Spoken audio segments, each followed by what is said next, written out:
To Akshay first.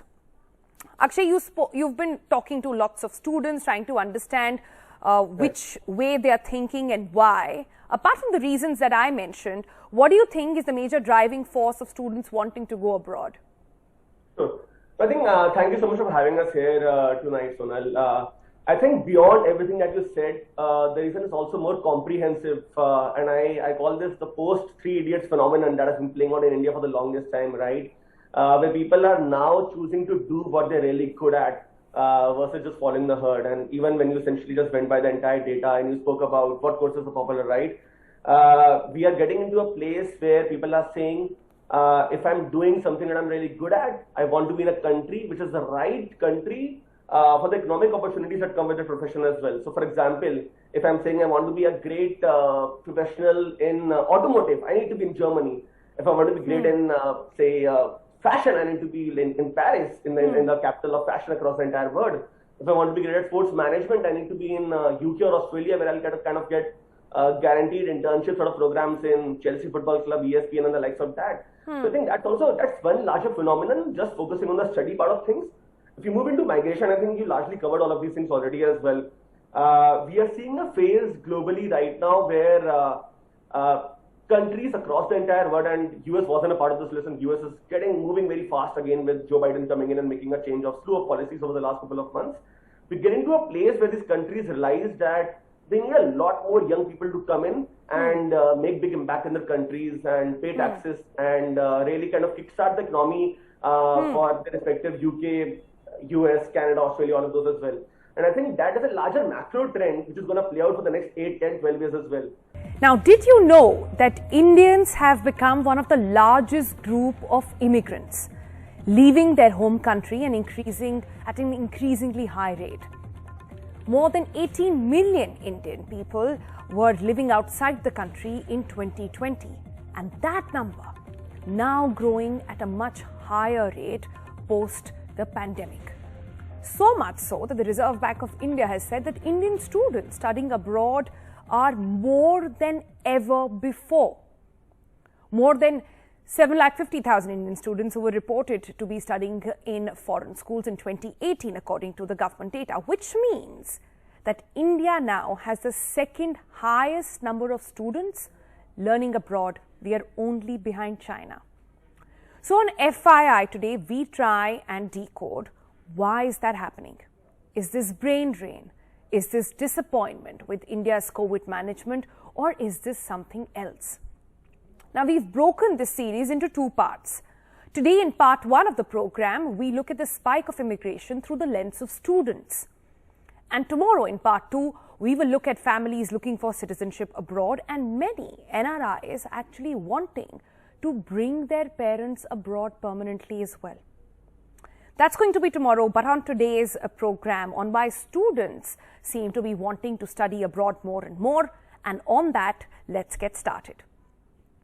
We've got for you today 5 reasons why the post-COVID crisis, we are now seeing Indians wanting to choose to study abroad. Let's begin by reason number 1.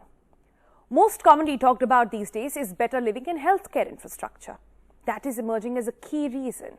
And this is a post-COVID phenomena, of course. The second wave led many to question the healthcare infrastructure in the country. Lack of facilities, healthcare and otherwise have also made people understand that maybe life abroad would be better. Reason number 2, the ease in visa and travel restriction. And this is key. This is something that had come at a time, not because of the pandemic, but even earlier. Countries like UK, Canada have eased out several restrictions, making it easier for students to pursue a career abroad. Reason number 3 is actually related.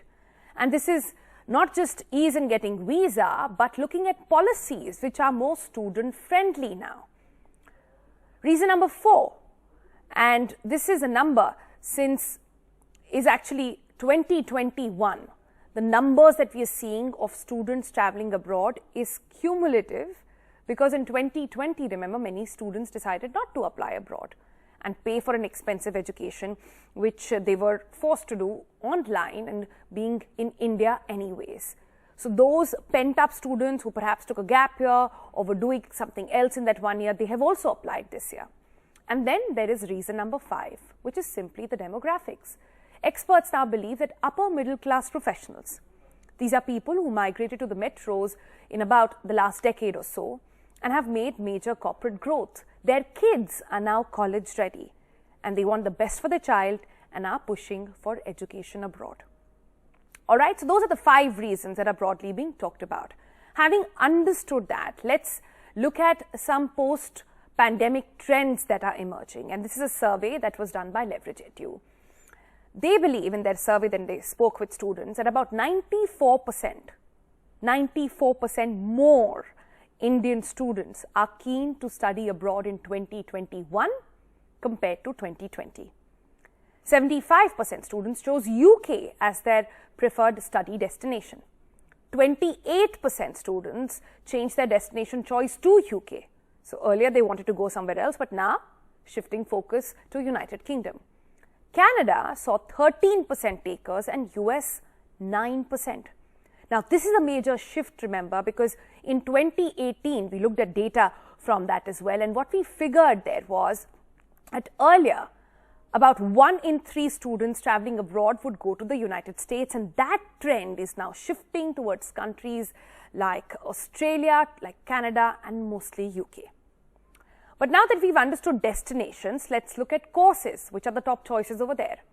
Management business courses, 35% takers over there. Engineering, 18%.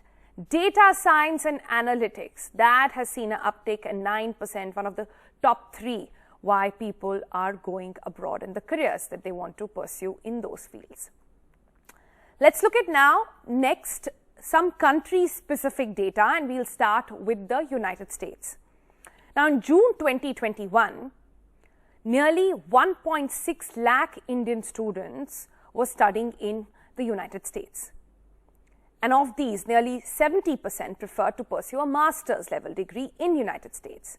But bachelor's level program as well, they are now seeing a significant increase in demand. In fact, in 2021, the number of Indian students in undergraduate programs increased by 30%. And this is in the data earlier available from 2016 or so. So 30% increase in undergrad courses in United States. Let's look at UK next. When new data from UK, and these are government sources there, reveal that 30% increase in the number of undergraduate applications from Indian students who want to study in British universities. Indian students have submitted 9,930 applications so far this year, and we still have 4 months to go, remember, compared to last year when there were about 7,640 applications. The rise is credited to UK's new graduate path or their immigration policy now, which now allows international students to work in UK for 2 to 3 years after completing their degree as well.